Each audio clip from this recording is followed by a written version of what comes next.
waxaa xaqiiqo ah soddonkii sano ugu dambeeyay ee burburkii Soomaaliya in Soomaaliya aad loogu hayay faragelin qaawan toos ah iyo mid dadbanba khaasatan sanadii ugu dambeeyay iska cadeed dowladaha dariska ah khaasatan Ethiopia inay toos siyaasadda Soomaaliya ee faragelin ugu haysay mar alla markii anigu aan tagay meesha oo aan la fariistay prime ministerkii hore Xeele Maryam waxyaabihii ugu horreeyay aan kala hadlo waxay ahayd in Ethiopia ay ka joojiso faragelinta qaawan ee Soomaaliya ku hayso oo aan u macaamilno laba dal oo daris ah aan ka shaqeyno iskaashiga dhaqaale iyo iskaashiga siyaasadeed ee laba dal ay lahaan karaan waxaa ka dambeeyay 7 bilood ka hor in Ethiopia ay dooratay prime minister cusub prime minister kan cusub oo hadda yimidna runtii uu ka shaqeynayo in wajiga mandaqada ama geeska Afrika isbedel weyn ku dhaco haday noqoto dhanka siyaasadda iyo dhaqaalaha annagana mar walba aan uga faa'iideysanayno in dan noogu jirto in Soomaaliya faragelinta laga dhaafo dowladaha dariska aan la yeelano wada shaqeyn iyo iskaashi prime minister kan cusubna runtii aad iyo aad ayuu u soo dhaweeyay waxyaabahan ka wada hadalna waxay ahayd sidii labada dal ay u kala faa'iideysan lahaayeen maxaan ku raahdaa haday noqoto isdhexgalka dhaqaale haday noqoto arrimaha siyaasadda naftigooda iyo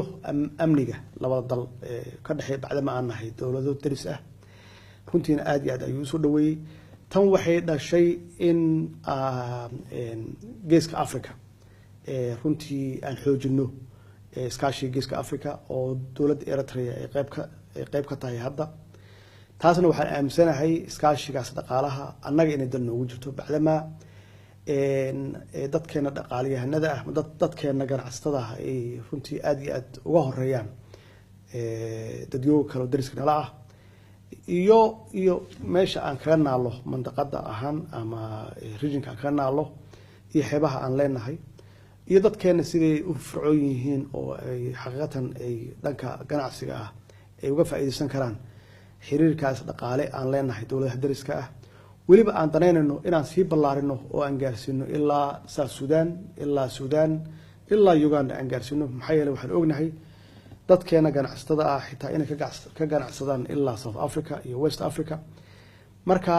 waxaan u aragnay inay runtii ay tahay wax anaga dan noogu jirta oo aan ku xoojinayno dhaqaalaheena aan ku xoojinayno ganacsatada aan ku xoojinayno marka arrimaha siyaasadda naftigeeda waxay ka baysaa arrimaha dhaqaalaha oo Soomaaliya in laga joojiyo wax la wixii faragelin ah Ethiopia iyo Soomaaliya iyo Kenya iyo guud ahaan dadka dariska ahna aan wada dhaqano dad siman oo aan midka kale aanan faragelin toosan ku hayn mid dadbanba shirkii ugu horeeyay oo saddex geesoodka ahaa waxaan ku qabsanay meesha ahayd Asmara Eritrea kii labaadna wuxuu ahaa usbuucii la soo dhaafay Baxardaar iyo Gondor aan ku qabsanay kan saddexaadna wuxuu ka dhici doonaa Muqdisho hadduu Ilaahay yiraahdo waxaan isku dayeynaa inaan ballaarino dadka ka soo qayb galaya oo waliba aan isku dayno ama aan ka shaqeyno in dowladaha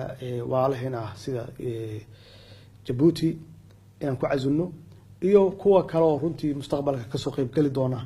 iskaashiga dhaqaale ee geeska Afrika oo aan aaminsanahay kulligeen inaan ka wada faa'iideysan doono waliba Soomaalidu ay si dheeraad uga faa'iideysan doonto insha Allah